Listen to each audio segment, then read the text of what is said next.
Hello and welcome to Gardening at 58 North. In this video I'm going to be talking about extreme plants in locations such as this one here.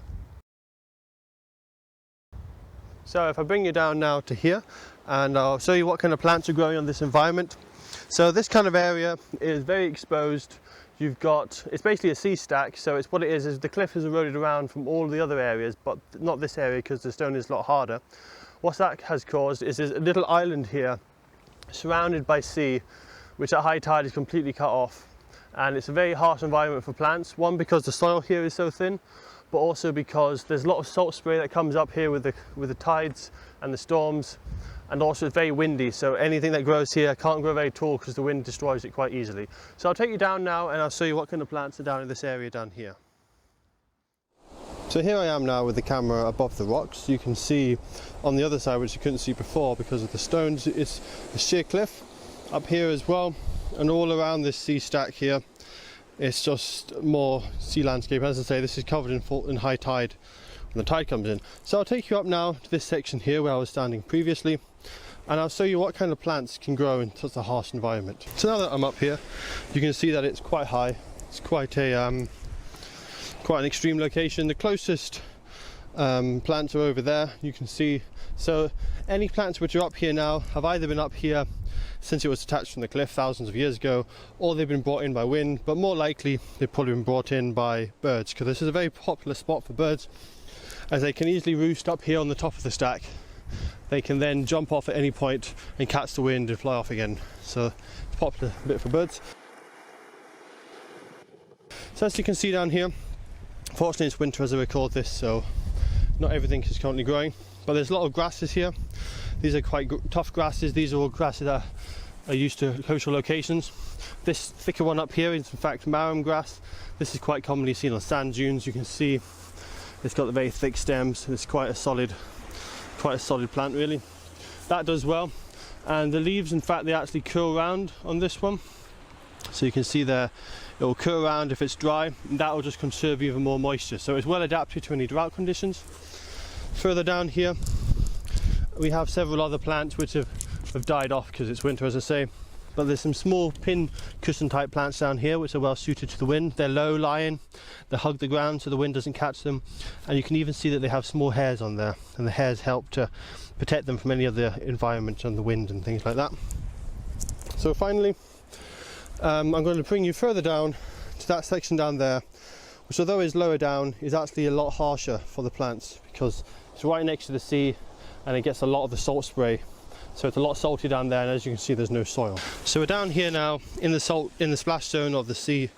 Although this looks several meters above the sea, when there's a storm it does have waves coming straight up here. So as you can see in this pool here, it's actually salt water. You can see there's actually seaweed that's been washed up from the sea and been deposited in that pool. So the only plants that are able to grow here, because there's no soil, the reason for that is so much water washes over this that any soil that starts to collect in these gullies get washed straight out back into the ocean. So the soil doesn't manage to build up. So all that can grow in this environment is lichens. As you can see here, there's a really good variety of lichens. There's probably about 3 or 4 different varieties. So these flat ones here, they're very common across the UK, as are these white ones, the orange and the brown. They're very common. You see them on a lot of rocks in the UK, but these longer ones here, they're a bit more unusual. You see them a lot, especially in this coastal region where it's very salty and there's a lot of sea spray. Now the larger lichens like this generally don't do well if there's any pollution, so a lot of lichens on the rock like this, so that the environment's quite clean. There's not too much pollution in this area. As you can see in some of these patches of rocks, it's completely covered. So I'll tell you a bit about the lichen. The lichen is actually not a plant, even though it looks like a plant. It is in fact a combination between a fungus and a plant. What happens is the fungus provides the structure of this organism, so the walls and what you can see physically. In between the fungus grows an algae, and that's what gives it the green colour or the yellow colour like down here. And what that is the fungus provides protection for the algae, so the algae can grow without drying out too much, and also has somewhere to stay so it doesn't get blown away or eaten by other organisms. And it helps the fungus by producing sugars. So the algae photosynthesizes like any other plant, produces sugars, and that feeds the fungus, which then allows the fungus to benefit from the from the relationship. So that's what for lichen is. It's the symbiosis between a fungus and an algae. So there we are. I think that's all for this sea stack, and I'll now bring you down to other parts of the coastal location around here in North Scotland and show you some other extreme plants in extreme locations. So I've taken you now to Spey Bay, and this is one of Scotland's largest rivers, famous for its whisky and its other produces. So here's a very good example of some very extreme plants that you'll find in a desert-like situation. So as you can see behind me is the sea, and also to the left here. But around at this side we've also got the Spey River, so it's very open. There's not any cover from any trees or any hills or anything like that. It's a very windswept location, and all of what we're standing on right now used to be the sea just about 10 years ago. And what's happened is every time the river floods and every time there's a storm, big rocks get washed up and deposited here. So as you can see over to the side here, it's just a vast expanse of almost like desert, because there's absolutely nothing for the plants to get their roots into. So I'll show you down here what the plants are actually growing in. As you can see, it's just stones washed up by the river. Even if I dig down, there's a little bit of sand and silt, but there's no soil, so it's just the same as a desert. Any rain that falls on here, very quickly the water just washes right through and it's dry on the surface.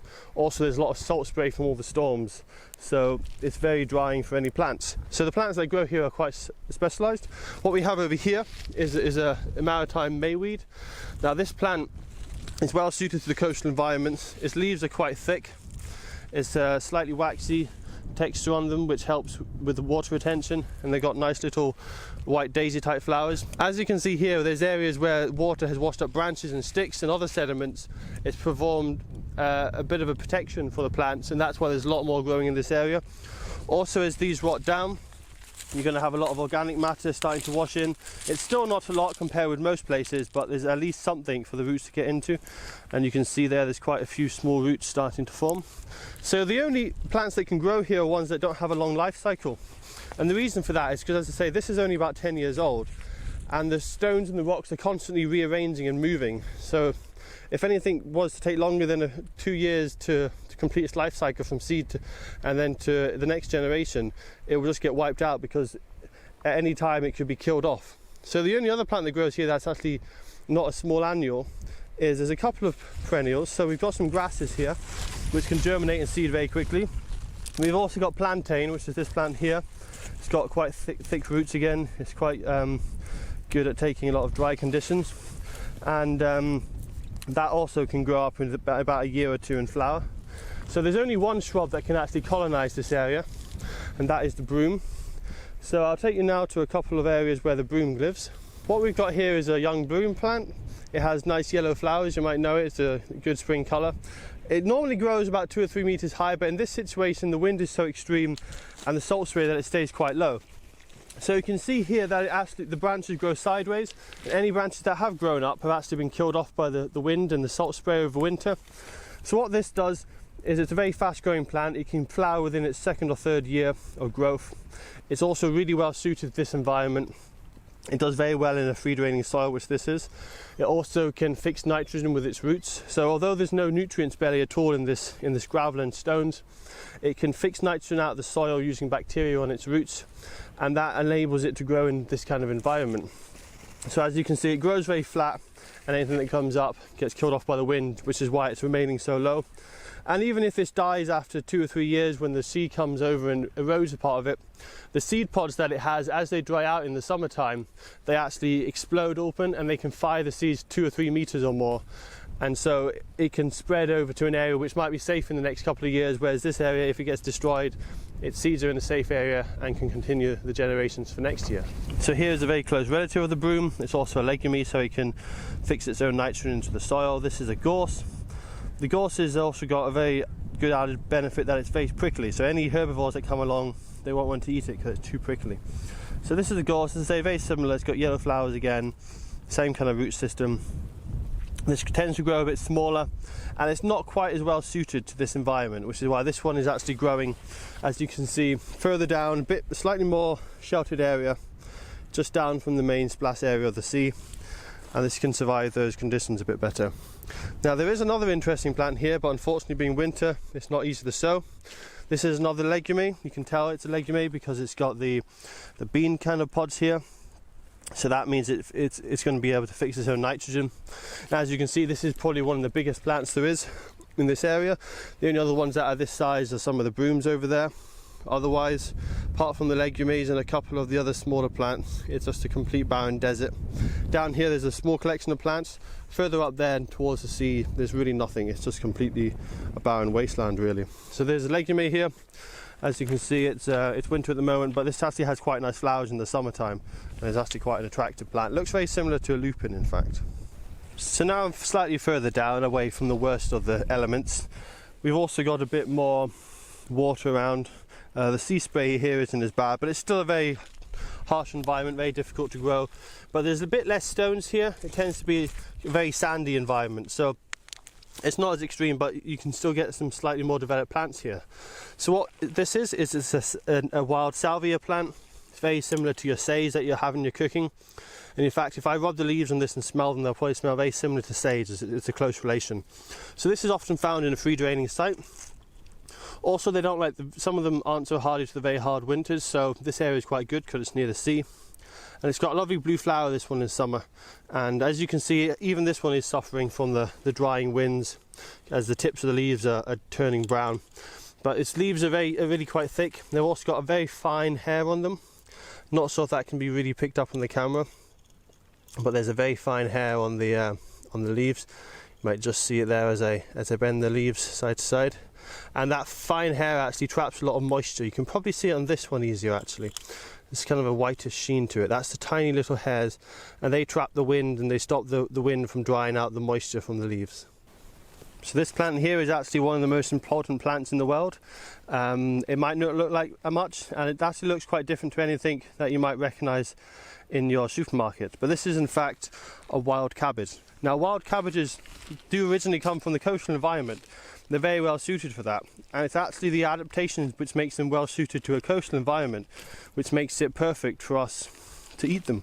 So what happens is with these, they store a lot of the energy in the leaves, and the leaves are quite succulent, and the reason they're quite succulent is because they're going to have a lot of wind and salt spray, and they're going to dry out quite easily in that environment, and there's quite free draining, as you can see here. So because they're quite succulent, there's a lot of moisture in the leaf, and there's also a lot of nutrients, because this is a biennial plant. So for the first year it will grow lots of leaves, store all the energy in its leaves for next year, and then next spring it will flower really early, using the energy that is stored up over the last season and also any other sun from that season. It also enables it to store up any nutrients that it can, because in an environment like this the nutrients are so low, it needs to store as much as possible in its leaves. So because of that, it makes it a very nutritious plant. The leaves are very high in nutrient, and that's why it was domesticated thousands of years ago. And even by the Roman era, we have reports saying that there's lots of different types that they've bred. So this is the original one, the wild cabbage. It's actually quite rare now, and it's a protected species in many countries around the world. It's generally found in northern Europe on coastal fringes like this, also some areas around the Mediterranean. They're never too sure nowadays if you find a wild cabbage, if it's the original wild cabbage or if it's one that's been lost from cultivation and gone back into the wild. It's a bit debatable which is the true wild cabbage and which ones are just kind of ones that have come back from a farm. So as you can see, the leaf is very similar to a kale. It's slightly curly on some of them, but it's generally kind of a kale leaf. It doesn't form the head like a lot of the cabbages do. And as well as cabbages, there's a lot of other plants which we have bred from this. So we've bred, all the kales have been bred from wild cabbage, all the cabbages of course, including the red ones. We've also bred broccoli and cauliflower and kohlrabi. So there's a whole range of different plants from these. And back in the day, this was a staple diet of many people in the medieval period and even further back. So as you can see, if I show you the flowers, there's actually some buds in there, and you'll be able to see that they're very similar to a broccoli head. So for example, to turn this into a broccoli, what they've done is bred it for thousands of years. The ones that have the biggest flower heads they've selected, and that's become broccoli. Other ones, you can see that there is a bit of tightness to the heads, but not much. So they would breed it for thousands of years. The ones that had the tightest leaves would eventually become bred into cabbages. And then the kale is the ones with the biggest succulent leaves, and for the curly kale they've gone with the ones with the wrinkliest leaves. So that's how they've bred all these different plants. And with the kohlrabi, they've simply bred ones with fatter stems. You can see there's a bit of thickness in the wild cabbage. So it's generally, it's semi-perennial, the wild cabbage. It's normally a biannual. This one's going to be about 2 years old now. You can see there's already some seeds forming there. So it normally lives 2 years. Once it's seeded, it dies. But this one is probably 3 years old, and they can live for 3 or 4 years occasionally. If they have some extreme weather and it kills off the flowers, they'll probably go on for another year. So that's the wild cabbage, one of the most important edible plants in the world. Very healthy as well, lots of nutrients. And there's the original ancestor for all those lovely cabbages and broccoli that we eat. So I've now taken you to a new area where the wild cabbage also grows. It's quite different to the last location. The last location you saw it was growing at the Spey Bay site, and there was a lot of stones, there was not much soil. Here there is quite a bit of soil mixed in with the stones, so it's a much richer environment. As you can see here, some of these are growing about 5 foot tall, so they're doing a lot better in this location.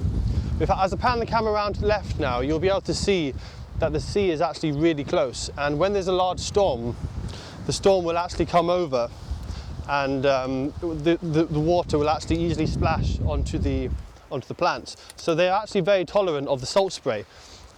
So as you can see at the moment, it's winter. These have all finished flowering, so these have all died. They're biannuals, so as I say, every 2 years they will flower and then die off. So that's why there's not alive at the moment. But as you can see, there's quite a nice little collection around here, and they're competing quite well with the grass. That's because the grass here is struggling with all the salt. You can see a lot of the grass has died off for the winter, whereas the wild cabbage here is quite tolerant of the salty sea conditions, and it's formed a nice little community that grows quite happily here on the shoreline. I'm showing you a close-up now of this one because this one is actually doing quite well. It's survived actually the second year. So what happens, as I say, sometimes if the flowers don't do well, you can see this one, the tips have died off. Probably it was flowering too late and the storm came, or whatever reasons, from frost or something. So this actually started to regrow. So you can see there's a lot of fresh growth here. And it's a great opportunity for me to show you how the fresh leaves look. And as you see, they're very waxy. They're quite thick, and as I say, they look quite a lot like kale. They're quite curly, and it's much more like kale than any other kind of cabbage that you can see domesticated at the moment. And you can see there's a couple of other ones up here as well, which are just starting to re-sprout. Now unfortunately this site doesn't seem to have any new ones germinating yet, but there will be a lot of young ones starting to germinate this summer, and they'll be coming up to replace a population which died off as they flowered last year. So what I'm standing next to here is a very large example of a goji berry. Now the goji berry is the same type as the ones you see in the shops, those little red berries which they say are superfoods. So this is very well suited to this climate and environment here because of its desert home back in China. As you saw as the camera panned in just then, it's actually a very large plant, and it's actually not coming from one stem. What's happened is it's seeded into the ground. As the stems have spread across, where the stems have touched the ground, they've rooted in. So it's got hundreds of different points of contact to the soil, which can help it a lot, because it means that if the original position where the first stem was is quite dry, it can then put its branches out, find new locations with better soil and root into them, which gives it one of the many advantages that it has to grow in such locations.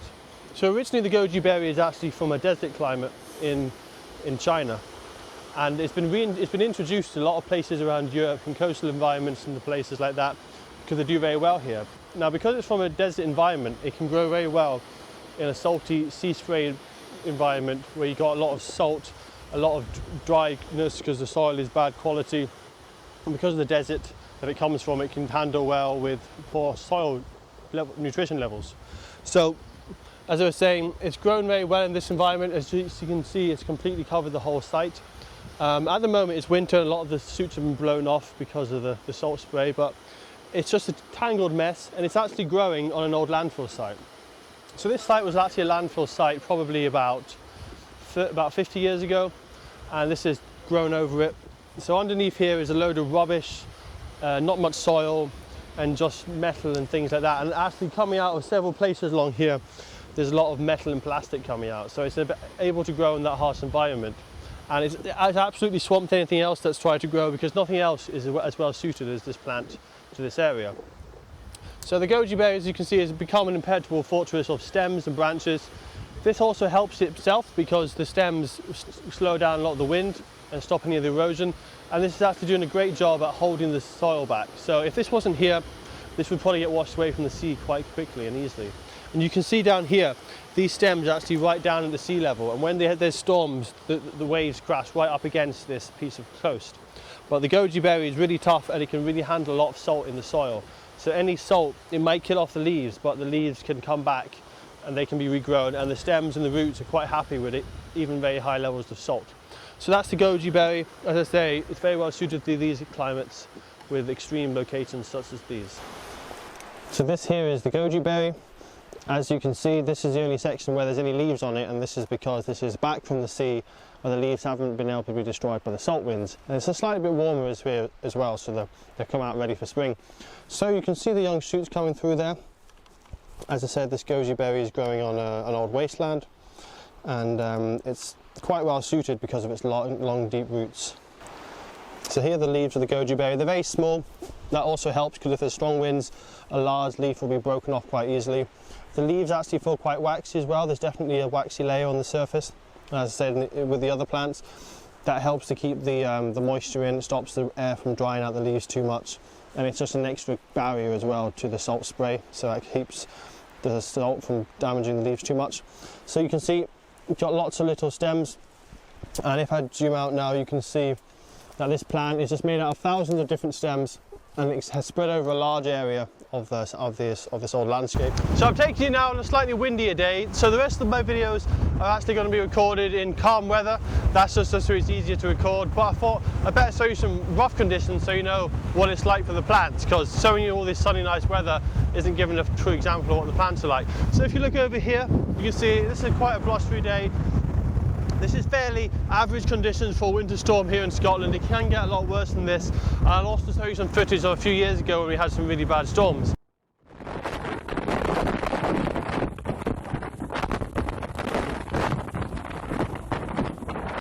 Now you can see this part of the coast here is the first thing that the sea comes to as it comes along. There's even got these grabbing rocks here to protect the coastline, but as you can see behind me, there's a lot of erosion.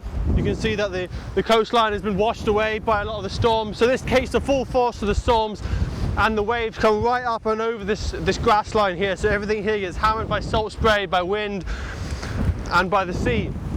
So the only plants that can survive here are ones that are low growing, can tolerate any of the salt.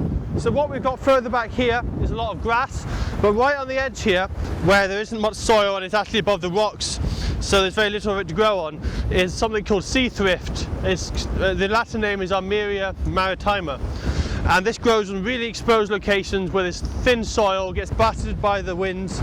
And the reason this is growing here, not further back, is further back there's enough soil that the grass can survive, and the grass will outcompete it. Whereas right here on the front is where it's surviving. So you can see here some more seed heads where the flowers used to be, and I'll show you some footage now of how it looked in the summer. It was beautiful. It was absolutely covered in pink flowers all along the front here.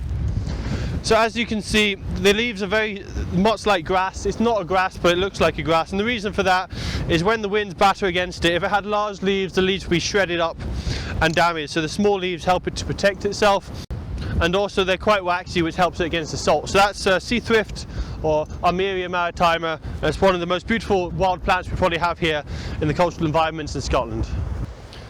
So here I am next to a cliff face, and this is an example of a plant which you might not expect to see here on the seafront. So right behind you right now is the sea, and the water actually washes right up against here. You can actually see where it's eroded away the bottom of the cliff here, because you get a lot of water breaking right up against the cliff. So because of this, it's another very extreme environment. Also inside the rocks, there's not much moisture, there's no soil really at all. There's maybe a little bit of sand that's been washed up by the storms. And it's a very tough environment because whenever the sea comes up, this gets smashed in with all the breaking waves. So the plant that's actually growing here, I'll take you along to this section because there's a very nice example of one. So what we have here is a sea spleenwort, which is a type of fern, and this one is only actually, it's very similar to the one inland, but this is a different species, and it only grows here in this exact location. So it's found all around the UK waters, but it's only found in sea cliffs, in rock crevices right by the sea. So you'd think of a fern would need quite a sheltered location. These ferns are right out in the exposed limits.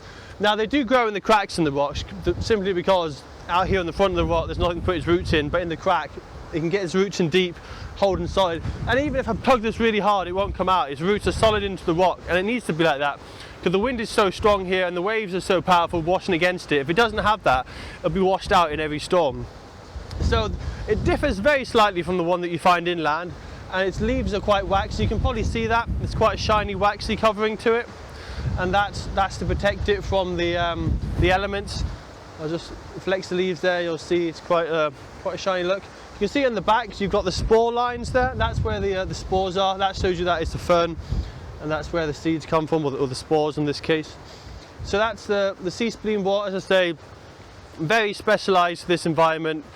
Only grows in rocky crevices on the seafront. You won't see it in rocky crevices inland. You'll find other mosses and ferns in that location, and you won't really find anything else growing in these cracks. There's maybe one or two plants like the sea thrift that I showed you earlier, but generally the only plant that can colonise this habitat is the sea spleenwort. So I'll just zoom the camera out slightly now, and you can see there's quite a lot all up this cliff. So as you can see in this cliff face, you have ones right at the top here. You've got several more here in all the cracks. Up there as well, there's lots of different ones, so that anywhere there's any cracks available, these have colonised. And because they've got spores, they're very small and they blow in the wind, and because it's a windy location anyway, the spores from here will easily blow into any of these cracks and colonise anywhere it can on a cliff face like this. So this is the sea spleenwort, as I say, very specialised, and that's why there's nothing else growing here apart from this fern. So this here is a great example of actually a plant that's in a very extreme location, but isn't actually well suited to the location it's actually in. So this is an ash tree, which is more commonly seen in a broadleaf woodland where there's quite a lot of shelter, and it can grow up on hillsides where it's windy, but the salt spray is something that it cannot actually handle very well. So as you can see, the original stem of this plant actually starts right down here. It must have germinated at the edge near the seafront. And what's happened is, because the salt wind is so strong, it blows over and kills off all the top parts of the branches, which keep it low. And also in the past, it looks like it was probably blown over, and that's why it's blown down so low. So this is a good example of how a plant, if it's in the wrong place, suffers, whereas other plants that are quite well suited to this area will be growing quite happily and quite well. So if you look at these top branches, you'll see that they're all quite rotten. There's only one or two which are still alive, and that's because the salt has killed them off.